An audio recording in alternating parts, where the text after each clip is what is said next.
Hola a todos, un gran abrazo para cada una de las personas que nos escuchan y nos ven. Hoy tenemos el privilegio de tener a Pablo Dors. Pablo Dors nació en Madrid en 1963, inició sus estudios de Derecho que abandonó para estudiar Filosofía y Teología, ordenándose presbítero en 1991 y marchándose a Honduras para ejercer como misionero. Más tarde estudió Filología Germánica en Viena y Praga y se doctoró en Teología en Roma. Es sacerdote católico, escritor y fundador de la red de meditadores Amigos del Desierto, así como de Tabor, un proyecto de monacato secular. No vamos al desierto a desconectar, sino para llevar nuestra vida a Dios. Su obra literaria, agrupada en trilogías, ha sido traducida al italiano, alemán, portugués, inglés, francés, polaco y catalán. Ha publicado 11 títulos, una colección de relatos, 2 ensayos y 8 novelas. Su aclamada biografía del silencio ha superado los 150.000 ejemplares, convirtiéndose en un auténtico hito del ensayo contemporáneo. Su última novela, Entusiasmo, del 2017, ha consolidado su trayectoria en el panorama de las narrativas hispánicas. El estupor y la maravilla, editado originalmente en el 2007, es su novela más contemplativa. En la actualidad, Pablo Dors, dedicado exclusivamente al ministerio del silencio y de la palabra, imparte por todo el mundo conferencias y retiros de meditación. Y en lo que a mí me concierne, y voy a nombrarlo, me quedo con sus palabras de quietud, lentitud, plenitud. Y todo lo que sucede en la vida de Cristo sucede siempre, perdón, y en todas partes. Con esta entrevista queremos apoyar cualquier proyecto de sensibilización cultural y social que pretenda la aceptación y consiguiente normalización de las experiencias extrasensoriales, paranormales y transpersonales como una habilidad y cualidad especial de la conciencia personal, para que así se vayan erradicando las interpretaciones de significados patológicos dados por ciertas disciplinas de la psicología y de la psiquiatría, al mismo tiempo que se vaya liberando la desinformación que ha provocado tantos y tantos perjuicios, dudas, preocupaciones, aversiones y otros miedos existentes aún en la actualidad hacia los estados no ordinarios de la conciencia. Pablo, ¿qué edad tenías cuando empezaste a sentir atracción e interés por todo lo concerniente a lo luminoso, a lo trascendente, a lo sacro y eterno? ¿Y cómo fue ese despertar? Bueno, primero, muchas gracias por esta posibilidad de compartir algo tan personal, tan íntimo Mm, como es la experiencia espiritual. Pues un placer, una alegría poder estar con todos vosotros. Y respecto a cuándo fue cuando yo empecé a vislumbrar pues la fuerza o el poder, mejor dicho, de lo luminoso, como tú lo has mencionado, de lo trascendente, pues yo diría que de muy, muy niño, de muy, muy niño. mm, Me recuerdo con 7, 8 años rezando en mi habitación de niño, mm, rezando con mucho fervor, ¿no? Y luego mm, recuerdo también a una edad similar, o sea, 7, 8, 9 años, ¿no? Pasando largos tiempos para ser tan niño en la iglesia yo solo. Es decir, que yo fui un niño muy, muy devoto, ¿no? ujú, Luego me encontré ya de adolescente, en torno a los 13, 14 años, 15, me encontré con los libros de Un falso lama, de Lobsang Rampa, bueno, que se hicieron muy, muy populares en aquella época, ¿no? Y a mí aquello me fascinó. Me fascinó, fue como mi entrada en Oriente. A partir de ahí empecé con muchas lecturas y desde entonces, aunque ya era pues, un adolescente, ¿no? Pero yo quería mm, pues estudiar historia comparada a las religiones, que era lo que realmente más me interesaba, ¿no? Luego, por circunstancias, no pudo ser, no fue esa mi especialidad. Yo quería desde muy jovencito estudiar mística comparada, ¿no? ujú. Y yo recuerdo que con 13, 14 años, 14 creo que tenía, me rapé el pelo al cero y me senté a meditar sin saber en qué consistía el asunto, ¿no? Pero ya tenía yo esa llamada, ¿no? O sea, Mm, y luego, así la siguiente cosa que puedo contar es que ya con 16 años, en el último año del colegio, un profesor de filosofía nos enseñó a relajarnos. No era exactamente meditar, sino a relajar, ¿no? La consciencia corporal. Y aquello me fascinó tanto que yo empecé a practicar a diario la relajación corporal, ¿no? Luego ya, digamos que vino mi experiencia cumbre a los 19 años, que luego la puedo contar si queréis más despacio, porque esa fue la experiencia más importante de mi vida, que partió mi vida en dos, ¿no? Eh, y desde entonces, bueno, pues desde los 19 años, mi vida ha tenido una clara orientación, vamos a decir, religiosa, espiritual, ¿no? Destacaría un par de cosas más, digamos, en esta trayectoria biográfica. Una, a pesar de estar en un seminario católico, con 23, 24 años conocí el Arca, que era una comunidad neogandiana, fundada por Lanza del Basto. eh, y yo pasé un verano con ellos y ahí fue donde yo realmente aprendí a meditar, con 23, 24 años, ¿no? Y fui con un par de compañeros del seminario y aquello nos fascinó tanto que, bueno, que abrimos en el propio seminario un grupo de meditación de práctica silenciosa, ¿no? Que entonces, estamos a principios de los 80, pues era algo bastante insólito, ¿no? Ujú. Y bueno, pues no sé, siempre me ha acompañado toda esta inquietud por lo trascendente y por lo espiritual. Ujú. Ujú. Ujú. No, bonito. mm, Me, me, me llama mucho la atención. Más, bueno, ya, más que llamarme la atención es lo bonito, ¿no? De niño, ¿no? Que ya Sí, de niño, ¿no? sí, Que esa influencia tuya, ¿no? Esa sí. influencia.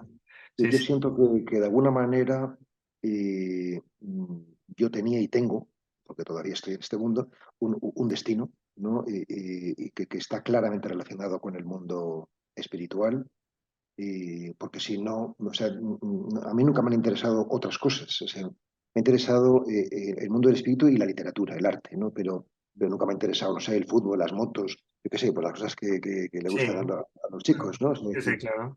U otras pasiones más o menos, no sé, por la ciencia o lo que sea. No, no, no, siempre me ha interesado el alma o el Mm, fondo de la cuestión, ¿no? No. Luego, mm, luego, en torno a los 40, yo tuve una crisis importante, no fue nada original, en torno a los 40, pues la famosa crisis vital, existencial, y ahí fue donde yo descubrí el Zen, y estuve durante 7 años de discípulo de tres maestros Zen, uno de ellos de manera oficial, admitido en su zángano, ya siendo sacerdote. Y aquello fue, digamos, el comienzo real de la práctica meditativa rigurosa de todos los días, ¿no? O sea que más o menos yo llevo unos 20 años que mi silencio mañana y tarde a diario, ¿no? O sea, mm, antes yo tenía otras prácticas religiosas, pero la meditación no era todos los días, ni mucho menos, ¿no? Es decir, ujú, que yo considero que en torno a los 40, 42 para mí hubo pues, una conversión, un momento de un segundo nacimiento. ujú. ¿Qué personas te han ayudado, tanto en lo intelectual como en la praxis experiencial, en recorrer ese camino cuya brújula define tu sentido de vida? Eh, de personas vivas, es decir, que yo he conocido personalmente, porque claro, Ujú, también hay gente que me ha ayudado que no he conocido personalmente, ¿no? ujú, Pero que yo haya conocido personalmente, yo he tenido tres maestros, ¿no? Y voy a mencionar sus nombres porque son los que me han ayudado de ujú, manera muy decisiva a ser lo que ahora soy, ¿no? ujú. Y yo les tengo así tipificados, ¿no? El maestro ético, el maestro estético y el maestro místico, ¿no? En torno a los 20 años me encontré con un misionero claretiano, filósofo, que se llama Antonio Sánchez Orantos y que es un hombre que debe tener como 10 años más que yo, o sea, debe estar más o menos en torno a los 70. Ujú, Y, y este hombre era una persona muy lúcida, entonces que era un joven, tenía, pues no sé, pues de 28 o 30 años, ¿no? Cuando yo le conocí, y muy entregado a la juventud del barrio, de mi barrio de Argüelles en Madrid, ujú, y, y muy coherente con la cuestión social. Era un hombre pues, muy entregado a los pobres y mm, con una vida muy, muy evangélica, vamos a decir así, ¿no? ujú, Para mí fue muy fascinante encontrarme con él porque, vamos, yo tenía claro que yo quería ser como él. O sea, y además así se lo dije, yo quiero ser como tú, o sea, que hay que hacer, ¿no? ¿Qué hay que hacer? Y fue también el descubrimiento no solamente del Evangelio encarnado en la persona, sino también del pensamiento. O sea, realmente era un hombre que respondía a mis preguntas, ¿no? Y me hacía pensar, ¿no? Y me ponía en cuestión, ¿no? Y bueno, pues fue, y gracias a él, pues entré en un seminario precisamente de los claretianos, que luego pues dejaría esa orden más adelante para pasar al clero secular, que responde mucho más a mi índole personal y demás, ¿no? Ujú. Y luego en torno a los 30, un poquito antes, 28 o así, conocí a mi segundo maestro, que se dedicó, como es natural, a desmontar por completo todo lo que yo había recibido del primero, porque de alguna forma lo que me hizo ver, se llama, porque todavía vive también, Elmar Salman, y es un monje benedictino alemán, pero que yo lo conocí en Roma cuando yo estaba haciendo mis estudios de doctorado, ¿no? Y yo le llamo el maestro estético porque este hombre lo que me ayudó, lo que me hizo entender es que yo no tenía que ajustarme a ningún patrón externo. Yo tenía que ser, por ejemplo, misionero al estilo de los misioneros o sacerdote al estilo de los sacerdotes, ¿no? Sino que lo que tenía que ser es ser yo mismo, ¿no? Si quería serlo, pues por medio del sacerdocio o por medio de la literatura, pues estupendo, ¿no? Pero que de alguna manera el desafío era ser quien yo era, ¿no? O sea, y claro, dicho así parece una tontería, ¿no? Pero realmente el proceso por el que nos vamos dando cuenta de que todo se juega en lo interior es tan largo como que dura toda la vida, ¿no? O sea, Claro, claro. que siempre vamos aterrizándolo más, ¿no? O sea, y mm, para mí fue el descubrimiento de que yo lo que tenía que hacer era escribir, ¿no? Es decir, que este hombre retomó el arquetipo artístico del escritor que estaba en mí desde niño, pero que, bueno, por la vida pastoral, pues yo estaba dejándolo un poco de lado, ¿no? Y fue, de alguna manera, entrar como discípulo suyo y empezar yo a escribir y a publicar, ¿no? Y a entrar en el mundo de la cultura española, empecé a publicar en Anagrama, luego en Pretexto y en Siruela, ¿no? Y luego finalmente, pues también a publicar en el Cultural del ABC, crítica literaria, en fin, entré en el mundo y yo le llamo estético porque realmente él me hizo entender que todo lo que yo había recibido era el imperativo ético, no tanto el indicativo de la gracia.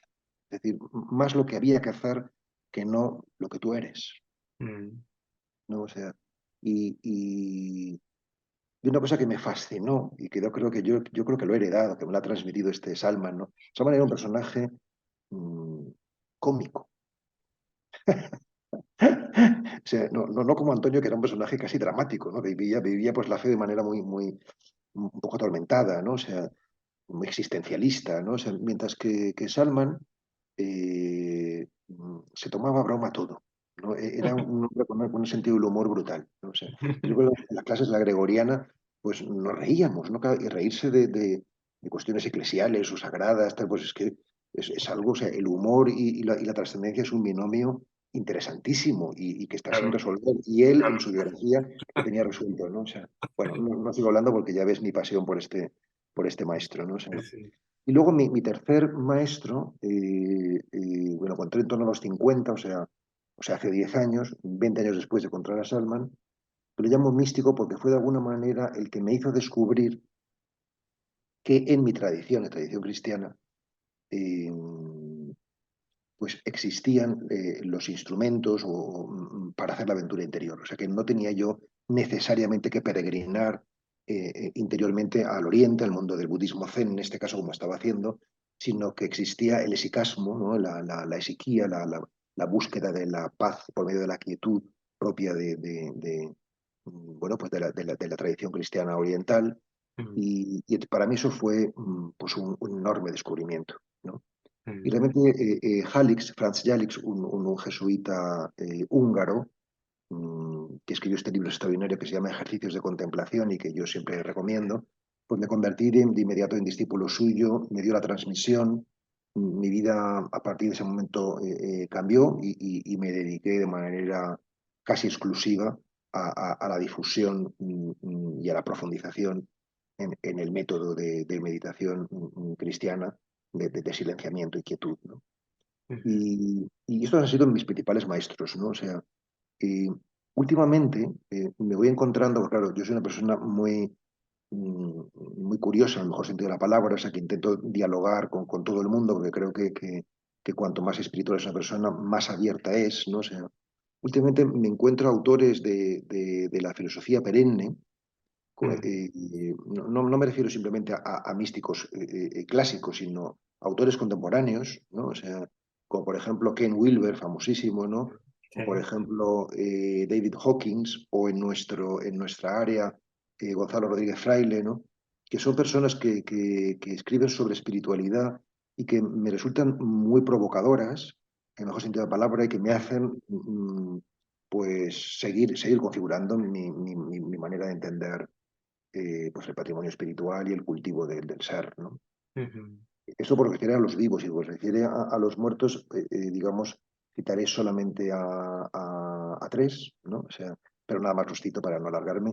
Por ujú, una parte, Hermann Hesse, ujú, que lo leí con fruición en mi adolescencia, me leí sus obras completas, que también tiene, digamos, su gracia, ¿no? Que un adolescente de 15 años se claro. ponga a leer las obras completas, alguna tras otra, ¿no? O sea, Sí, quiere sí, decir que ya había ahí una pasión muy sí. clara, ¿no? O sea, y Mm, de alguna manera yo creo que prácticamente toda mi obra literaria, que son ya 12 títulos, es un homenaje a Germán Hesse.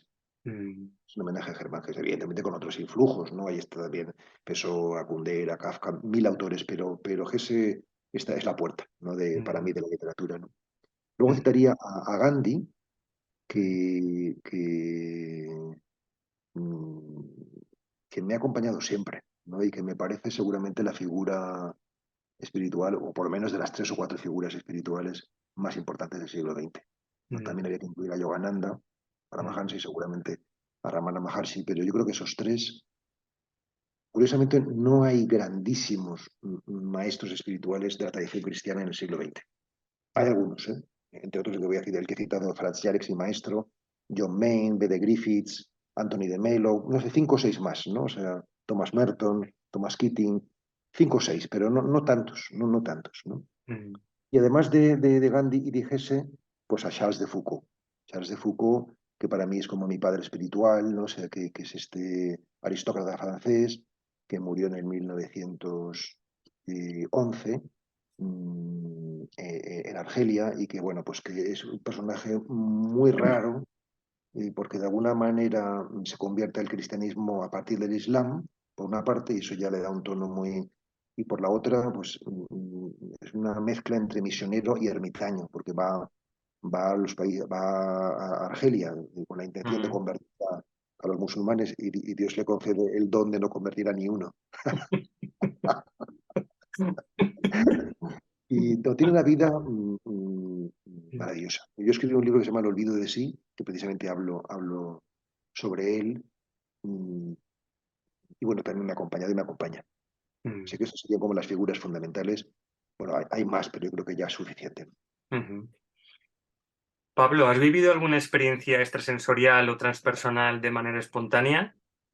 ¿Cuál? ¿Y qué relevancia y significado tuvo o tiene para tu vida? O sea, yo la experiencia más importante que antes he pasado por ella de puntillas al hablar, la tuve a los 19 años y esta experiencia, yo creo que sí que podemos decir que fue una experiencia mm, pues transpersonal o mística. Ujú, Mm, Tengo un libro que se llama Entusiasmo, ujú, que es una autoficción, o sea, que es la historia de un chico que se mete al seminario y luego se va a las misiones. En definitiva, vivir lo que he vivido yo, pero ujú, yo suelo decir que nada en ese libro es histórico, pero que todo es verdad. Es decir, que ujú. las cosas no fueron así como yo las relato, pero que en el fondo de mi corazón sí que fueron así, ¿no? Ya. Y pues, en torno a los 19 años, yo ya era una persona bastante religiosa, o sea que tenía mis prácticas de devoción, ¿no? Mm, De examen de conciencia, de rezo del rosario, de ir a misa, todas estas cosas, ¿no? ujú, Y yo lo recalco porque creo, francamente, que si yo no hubiese tenido ese subsuelo, no sé si habría sucedido lo que sucedió. O sea, ya. y lo que sucedió se puede contar en dos patadas, aunque realmente, claro, es el misterio, ¿no? Pero lo mm, que sucedió fue que un 23 de diciembre del año 82, por la noche, yo estaba en mi habitación y me disponía a dormir ujú, y, y tuve la certeza absoluta, es la certeza más grande de mi vida, más que estamos aquí conversando, ¿no? De que había una presencia espiritual que yo identifiqué con Dios ujú, en mi habitación. Y ujú. además totalmente localizada en un lugar concreto, ¿no? Y, y fue pues arrebatador. Es decir, que fue Ya, totalmente, mm, bueno, no hay ya. palabras. Aunque, bueno, un escritor precisamente busca las palabras, ¿no? Sí, Y sí, yo claro. las he buscado, ¿no? Para relatar la experiencia. La experiencia es de una presencia profundamente amorosa Mm, y rotunda, o sea, indubitable, ¿no? Y que de alguna manera te quiere para ella. A menos yo lo entendí así. O sea, mm. decir que tú eres mío, tú eres mío. De belleza interior, ¿no? Sí, de Sí. armonía, de totalidad, Mm, de, de suavidad y al mismo tiempo rotundidad, como he dicho hace un rato. mm, Y de alguna manera, desde entonces, nunca he dudado de esta experiencia, nunca. mm, Y he podido tener dificultades en mi carrera eclesiástica, en fin, mi vocación, tal, pero mm, eso no, nunca se ha puesto en duda, ¿no? Y, y la prueba de la intensidad es que, bueno, pues dejé a la chica con la que estaba saliendo, dejé la carrera que estaba estudiando, dejé mi familia, mm. lo dejé todo. O sea, lo dejé todo y me fui por esa experiencia para seguir, mm, pues lo que yo entendía que era la consagración a esta causa. O sea, es decir, y realmente me fui pues con una mochila, ¿no? Y eso fue todo para responder a este llamado, ¿no? Y, y nunca me he arrepentido, nunca me he arrepentido porque creo que Dios, así lo llamo yo, Ujú, pues es lo único esencial, ¿no? O sea, todo lo demás es anecdótico. mm. Es ese fuego, esa llama que no se apaga nunca. Exacto. Es Mm. decir, Y que siempre te entonces, acompaña. sí, Mm, así es. mm, Él es, ¿no? Y mm. lo demás, pues, hacemos lo que podemos. Así es. Pablo, si has vivido experiencias de estados modificados de la conciencia durante la realización de alguna práctica meditativa, de alguna técnica de respiración, por medio de movimientos corporales, de ayunos o ingesta de sustancias enteogénicas, ¿cuáles han sido para ti las más significativas y relevantes? Yo creo que no he vivido, más allá de esto que acabo de relatar ahora, experiencias en fin, de conciencia modificada. O sea, Mm, creo que no he vivido, que no quiere decir que no he tenido muchos momentos en la meditación o en la oración de mm, profunda conexión, mm, pero no siento que hayan sido de pérdida o de modificación, ¿no? Sustancial de la conciencia. ¿No? No siento que haya sido así. O sea, creo que aunque conozco algunas personas que sí que lo han vivido, ¿no? Yo mm, creo que a cada uno el espíritu nos da lo que necesitamos, ¿no? Para cumplir nuestro destino y nuestra misión, que no son lo mismo. mm, Y creo que seguramente pues eso no me hacía falta a mí, o al menos no me ha hecho falta hasta el presente, ¿no? mm, Y no lo descarto que me pueda suceder, porque la vida siempre está abierta, ¿no? Y puede sucedernos mil cosas que no claro, sospechamos, ¿no? claro. Pero yo los frutos los he visto fundamentalmente en la vida, en la vida, ¿no? Y Mm, si tengo que precisar más que en mi propia experiencia meditativa, los frutos los he visto eh, en las personas a las que he podido acompañar, ayudar en su camino hacia sí mismos o hacia Dios, ¿no? Y ujú, que he tenido el privilegio de ver muchísimos frutos muy hermosos de conversión y de purificación y de transformación en muchísimos de mis contemporáneos, ¿no? Y eso creo que es para mí el mejor regalo, ¿no? O sea, porque de alguna forma siempre digo que no se trata simplemente de ser, mm, ¿no? A lo que apunta siempre la mística, la experiencia del ser, ¿no? Sino de ser pan, ¿no? O sea, de ser alimento para otros, ¿no? mm, Cuando realmente tu vida, pues sientes que es alimento o sea, que eres Eucaristía, ¿no? ujú, Por decirlo en términos cristianos, términos católicos, pues, no sé, es una alegría muy profunda. mm. Bueno, Pablo, pues muchísimas gracias por todo tu tiempo, por este momento tan bonito, al menos para mí. Ha sido un momento muy bonito, muy breve, pero muy bonito, muy intenso, por todo lo que nos has contado, esos detalles tan íntimos y tan profundos de tu vida. Y nada, agradecértelo de nuevo, ha sido un placer y espero que sea un placer para todos aquellos y aquellas que te vean y te escuchen. Pues muchas gracias a ti y a vosotros, ¿no? Por vuestra atención y, y nada, pues una alegría compartir pues la alegría del ser, que es la que nos sostiene a todos. Lo mismo digo. Pues nada, muchas gracias.